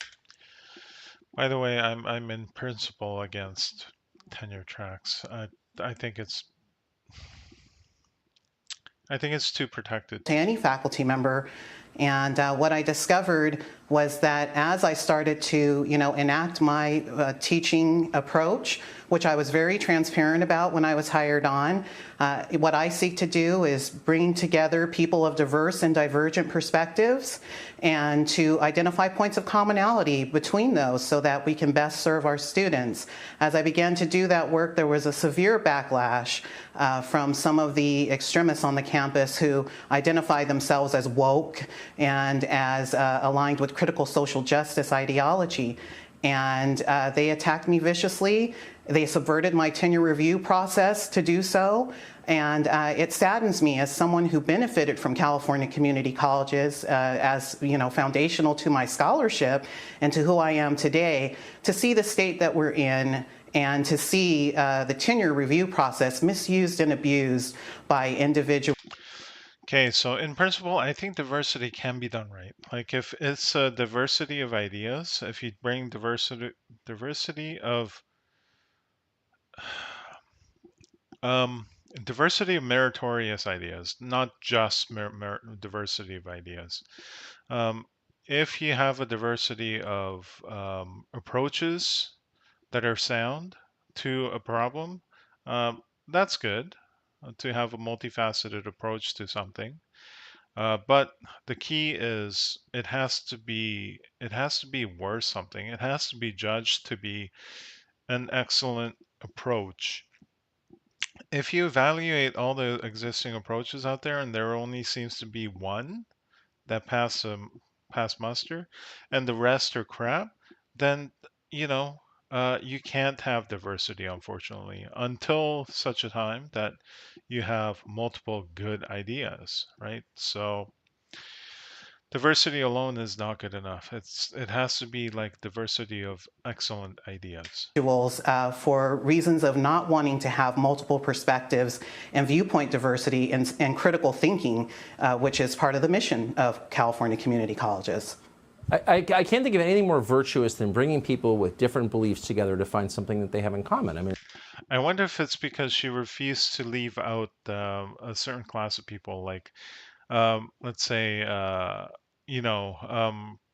insistence on including white male perspective, for example. If she did that, I don't know if she did, but maybe that's what got her in trouble with the woke crowd. it's what the country really needs, of course. But I have the feeling that the divergent viewpoints part of your mission was the offensive part. Yes, unfortunately, as I did my needs assessment conversations, multiple people did tell me that there was some issues with viewpoint diversity and, certain groups, small groups, but vocal groups of people being really reticent to engage with divergent or diverse perspectives. And as I began to do my work, these individuals were seated on my tenure review committee, and they began to attack my work for doing exactly that. I'm someone who I talk about teacher ideology and practice, and what I'm really trying to do through that work is get teachers to become more conscious about the ideologies that they express, embody, and enact in their teaching. And that is something that I do. I don't work from a singular ideological perspective or even promote, any particular ideological perspective. What I'm doing is bringing adult learners diverse opinions and viewpoints, and also letting them know there's many ways to do this work, not just one. And for not towing the line of absolute fidelity to a critical social justice ideology, I was made a pariah. My work was undermined. My leadership was undermined by key senior leaders and faculty members there.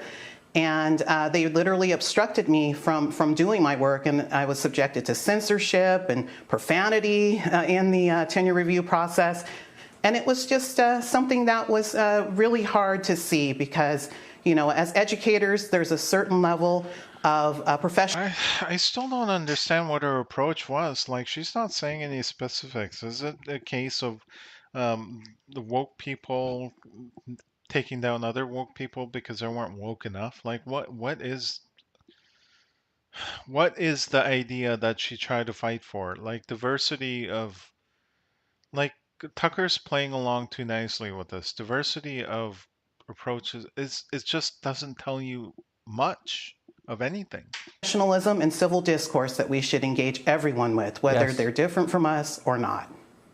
I hope you sue them into the Stone Age. And it's so nice of you to come on and tell your story tonight, which is a scary story. But we appreciate it. Ms. Lee, thank you very much. Thank you, Tucker. I appreciate your time. Yeah, I don't know what that was about, but yeah, for sure, if you don't toe the line, they'll try to get you fired. Just like Jeffrey Marsh's supporters, they'll try to ruin your life as best as they can. The hearing was Alright, adjourned to March next 28th. story How is do you feel about Calgary pastor. I think this is the last one. Calgary pastor Derek Reimer appears in court over all ages drag queen story time process. So there was a drag queen story time in a public library. He showed up to protest. Um, it was from a religious standpoint. He was saying that people doing this will not inherit the kingdom of God and all that stuff. Look, I don't care if you are doing a drag time story hour in a public library, and basically introducing kids too early to sexual topics, including sexual identity, gender identity, this stuff is like the stuff for adults.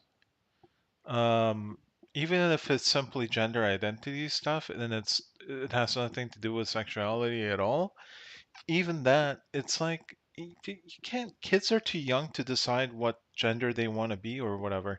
The idea that there are a multitude of genders and you can just pick one, whatever. Like you can, maybe you were born with any one of the infinite number of genders that are available. Like it just doesn't. That's an adult topic. It's not a kid topic, because it shouldn't even be part of the conversation. But anyway, let's see what happened to him. results from today? Well, I'm very disappointed with that, and to me it just sounds so obvious how they're just trying to drag this on as long as they can.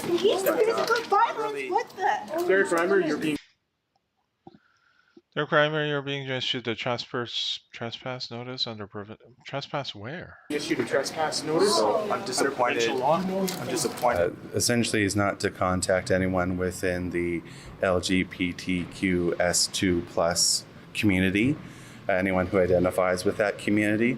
He's also to stay 200 meters away from all community events for the LGBTQS plus group, as well as a specific group for which the allegations are based.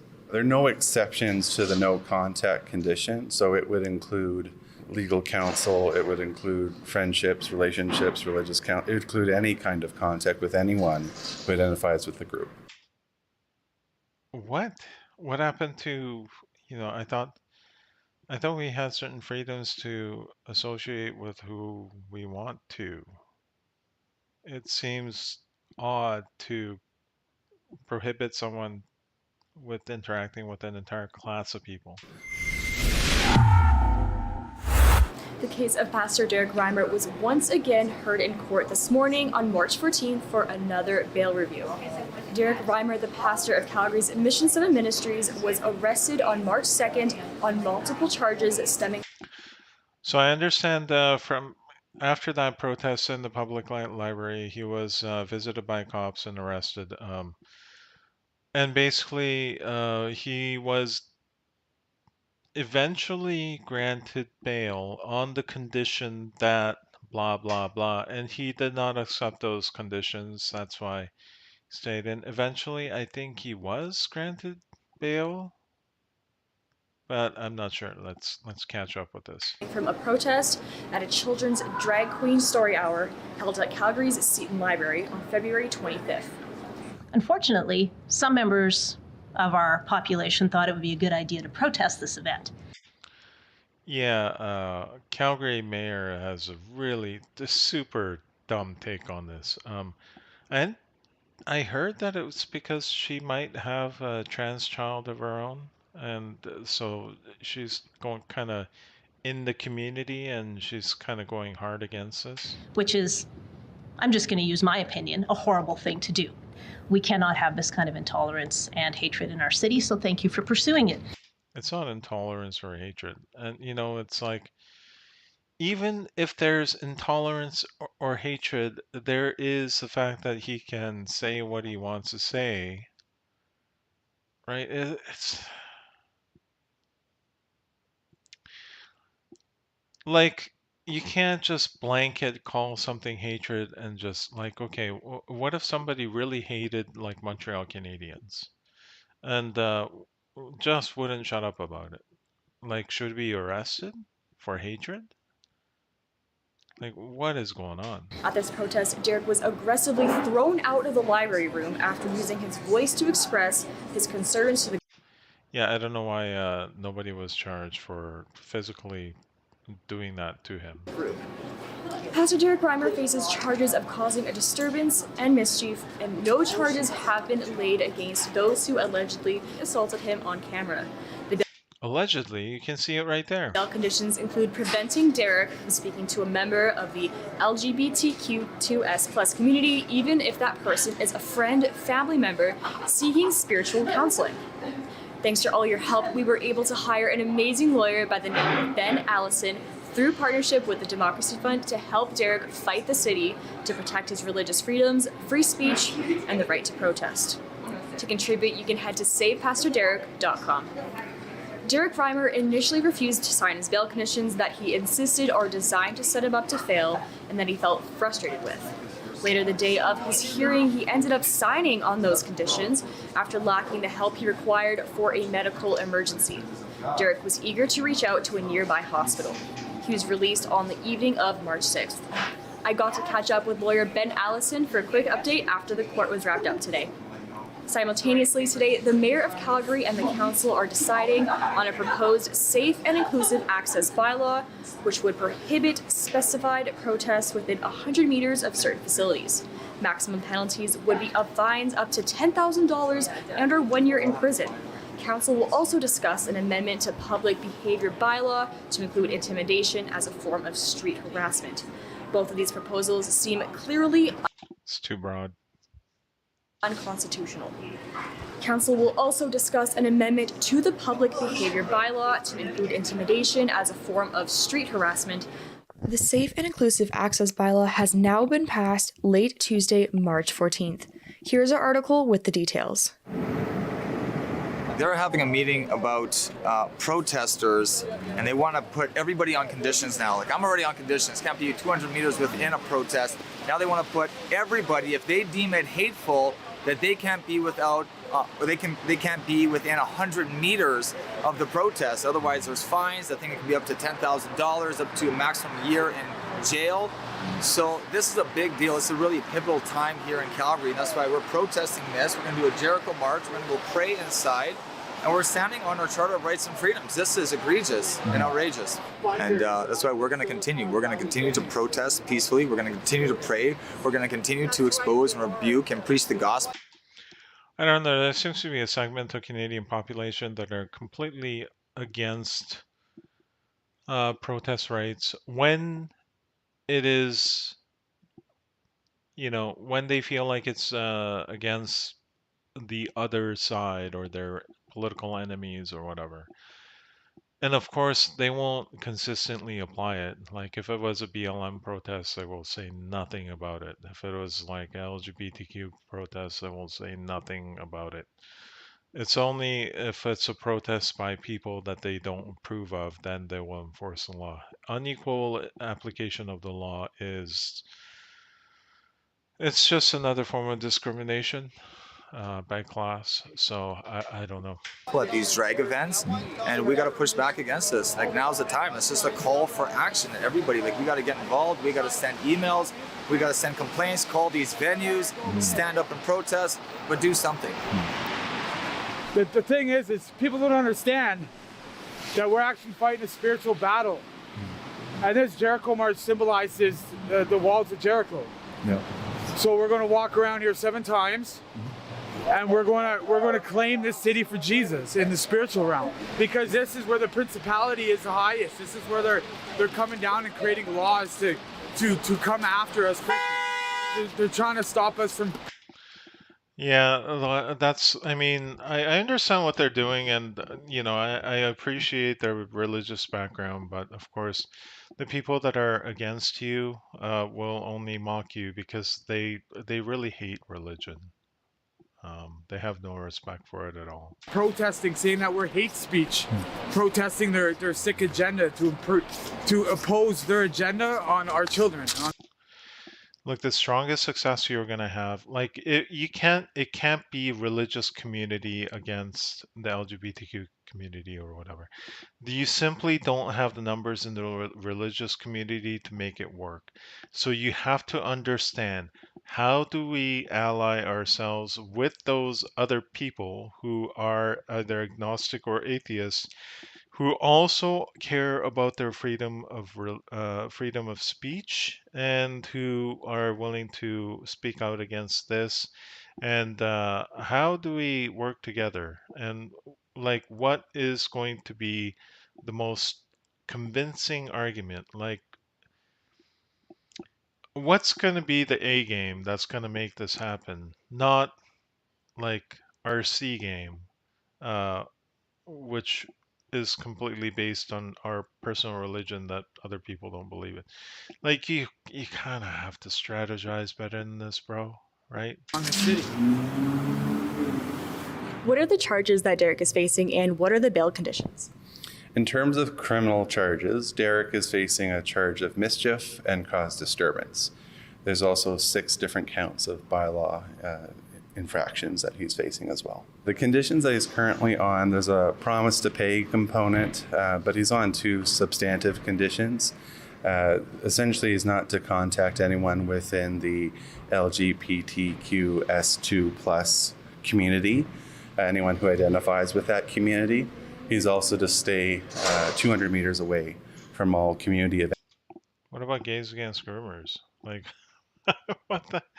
That seems way too blanket. Events for the LGBTQS+ group, as well as a specific group for which the allegations are based. There are no exceptions to the no contact condition, so it would include legal counsel, it would include friendships, relationships, religious counsel, it would include any kind of contact with anyone who identifies with the group. So it's a very broad condition that captures any kind of contact. So what comes next? In terms of next steps, we're very early on. The Crown has an obligation to provide disclosure. I've not yet received any real disclosure. So right now we're caught in a bit of a waiting game, but the primary concern right now are his conditions and hopefully getting those amended. The tyrant Gondek wants to strip away our charter right to peaceful protest.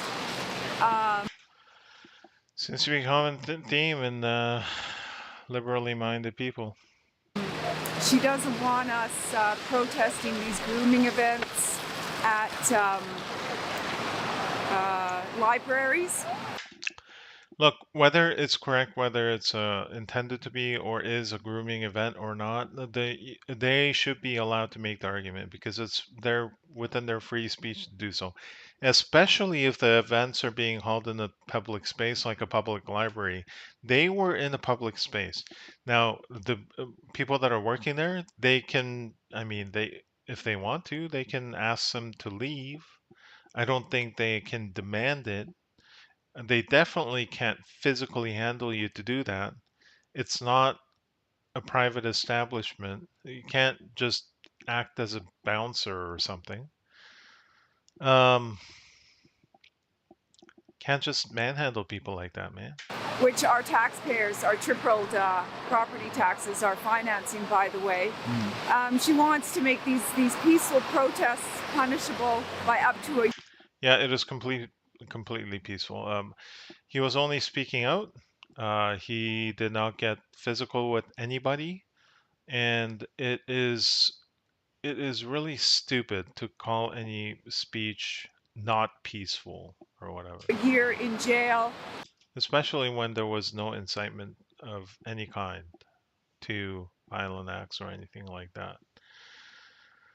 Just somebody saying they don't approve, that cannot be deemed, non-peaceful protests. It doesn't even make any sense. Or I think a $500 fine. She's specifically targeting Christians and those of us that are critical of drag queen story hour. You know, you can be critical without being hateful. You know, and I'd like to remind Calgarians and Albertans of Mayor Gondek's outrageous tweet about how it's bonkers that the unvaccinated are allowed to walk amongst us. That sounds like hate speech to me. Nobody cared about drag queens until they started pushing it on the children. The children don't deserve to be subjected to. Yeah, that's messed up, man. Come on. Why are they doing that? Like, okay. The problem with drag is if drag is just dressing up flamboyantly as the female, or I guess it could go the other way too. I don't know, female to male drag, whatever it is. If it's just like a hyper accentuated way of like sort of dressing as the other gender, presumably you can do that correctly so that you're not introducing any sexual concepts to children or exposing them to any lewdness or whatever. But if you're doing this, if you're showing up in like a freaking thong, man, like in front of kids, what are you doing? That kind of stimulus, I guess. I have nothing against trans and gays and drag queens. Nobody does. Like, do your own thing if you're an adult. Like, don't leave the kids out of it. Just not in front of kids. There's the innocence with kids. You have to preserve their integrity. Our job is to bring them to adulthood undamaged. Yeah, like it's the same thing if you're, you know, introducing a bunch of like cis strippers, like dancing in a thong or something in front of kids. It'll be just dumb. Nobody likes that. And this is just not helping. We're on the wrong track. And it's one thing to let one small step go by. Where do we draw the line? When do we stand up? The mayor can drape herself in righteousness and saying that we want to be inclusive. Like, can you imagine if you have a Magic Mike theater showing for kids only or whatever, like kids and their parents? That'd be that'd be pretty messed up. Everybody and make everybody feel welcome. Well, I don't feel welcome, and I'm sure the pastor didn't feel welcome in the library. And I don't know if the kids knew better. I don't think they would feel welcome either. They're pawns in this game that's entirely wrong. Everybody will worship something. You have to choose what you worship, and not choosing is a choice. With all just the strength of the Holy Spirit, Lord, fuel us, guide us, lead us as you have a lamp unto our feet and a light unto our path. Father, as you lead us into you to do your will. Derek Reimer.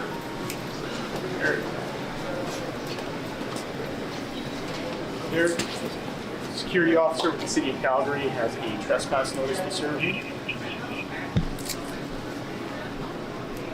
You'll be trespassing for 30 days. Do you have any questions? You'll be what?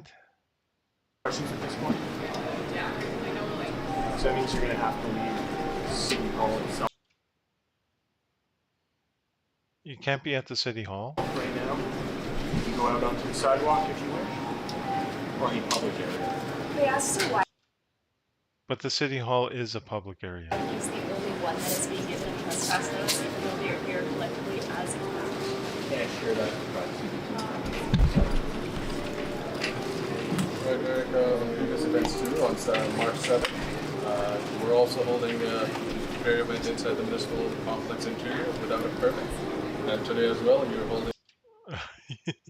You need a prayer event. You need a permit to hold a prayer event. A religious event inside the municipal building interior without a permit. You're being trespassed for 30 days. This is your trespass today. The blue process is at the back, and you're more than welcome to appeal the process. Thank you. You can leave the building right now. Thank you. 30 days trespass. So just a quick update for you guys. The Calgary police, alongside the City Hall security, had walked up to Derek and served him with his first trespass notice, a trespass of 30 days. Now, previously, Derek hasn't been given any trespass notices, but they have told him that he needs to leave City Hall based on trespass. But today was the first day he was actually handed that ticket. What were the reasons for his previous times that he's been kicked out? Well, Derek was told that it was due to his involvement at the student library, and we wonder if those orders came directly from Mayor Gondek herself.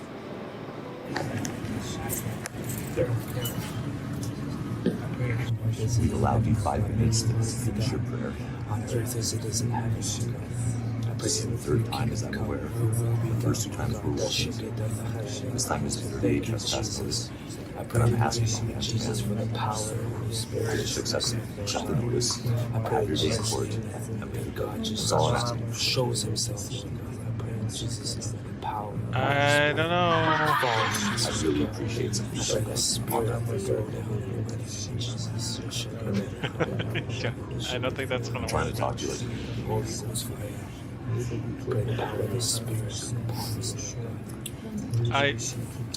Yeah, I don't know Jesus, who you my are. name. Pray for my name. What does that mean, trying to talk to you? What does it mean to talk to you? Hearing was adjourned to March 28th. How do you feel about the results of today? Well, I'm very disappointed with that, and to me it just sounds so obvious how they're just trying to drag this on as long as they can. Really, Derek Reimer, you're being issued a trespass notice. so I'm disappointed. I'm disappointed in the outcome of that court case. So I'm doing an interview right now. They've been holding a religious event inside the municipal complex without a permit. The field processor at the back. There you go. Matthew Tucker, you're being trespassed for 30 days for holding a religious event inside the municipal complex. What's going on right now is we're just praying, we're just reading the Bible for the last hour and a half. That's it, just peacefully, just quietly. We weren't causing any disruptions, we weren't bothering anybody, and they're just, as you can see, ramming tickets in our jackets. This is what's taking place in City Hall for Christians, guys. This discrimination is coming from Mayor Gondek. We were warned, in the Bible that in the last days this is the kind of stuff we're going to be experiencing. So, would you say that based That's on the results optically very bad. Like I don't. Yeah, I don't know what 100%. to. We're entering into these last days, and we should expect this kind of persecution. But we just rejoice that we are counted worthy to suffer for Jesus' name's sake. And they're trying to pass these bylaws that infringe on our rights, that we're not allowed to now go and protest or get within 100 meters of a protest, which is a God-given right, it's a constitutional right, and we're going to continue doing what God calls us to do, fearlessly, unashamedly, and unapologetically. And with your bail conditions, you're not allowed to speak to anybody of the LGBTQ+ community. How does that affect you when it comes to ministering? You're not allowed to minister to anybody from your family, from friends, or anybody who identifies as part of the LGBTQ community. So how will that work for you? Yeah, that condition is a complete outrage, and that's what my lawyer Ben wants to get canceled and to get loosened on. Even one of my family members, an uncle of mine, he's homosexual, so I kind of joked, I guess he's not getting a card this year for his birthday. And it's just, as a minister and as a street preacher, now they're trying to censor me, that I can only share the gospel with certain people. You can't share it here, you can go over there. You know what? I take my orders from God, I don't take them from them. But the individuals that threw me out of the Seton Library, as of now, I'm not desiring or thinking about pursuing charges there. I forgive them. I just want to rise above that. And the Lord is going to deliver me and protect me through the persecution that I'm facing right now and the persecution coming.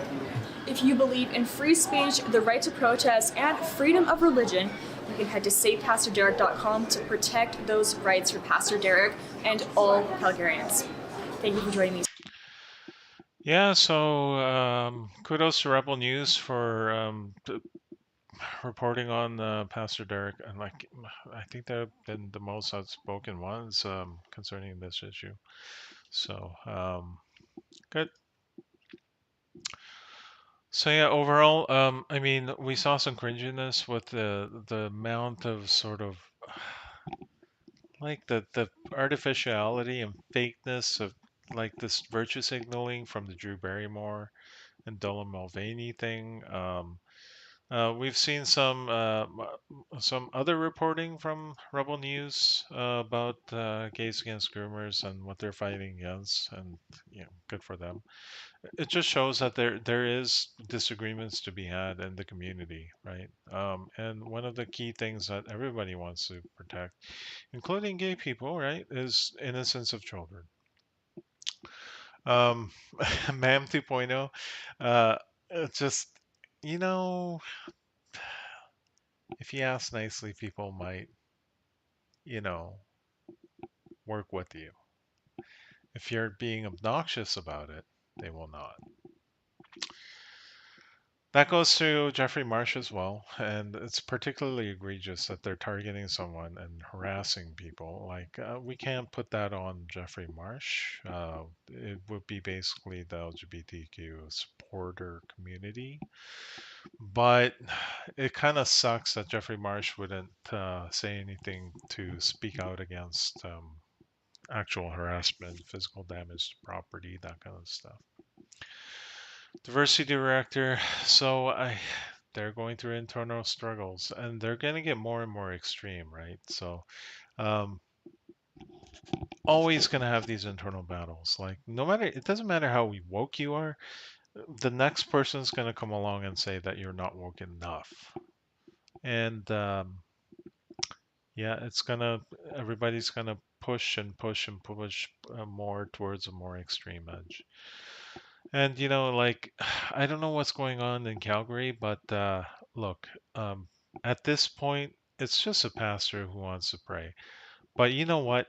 He should be allowed to protest. You shouldn't be allowed to shut people down, people's peaceful protests, just because you're falsely labeling them as being hateful against a certain group of people because they're not. Peaceful speech is peaceful speech. Peaceful protest is peaceful protest. I don't care how you try to twist speech into something not peaceful and dangerous. There's like pretty well established guidelines against unpeaceful speech, and it has to do with imminent incitement of violent acts and illegal acts. It is not a protest against Drag Queen Story Hour. Um, it just isn't. So, a bunch of sort of loosely related stories regarding diversity, equity, inclusion, gender identity, protection of those groups, and pushback against those groups, especially rallying against protection of children, which is a common thread, except for the MAM 2.0 thing. That's just funny. So whether it's and Drew Barrymore, that's just cringy. So whether it's gays against groomers, or diversity directors being let go, or Calgary pastors trying to speak up against what he finds as, wrong exposure to kids or whatever. Like, you know, we'll keep an eye on it. This is not the end of it, of course. There's going to be more stories on it for sure.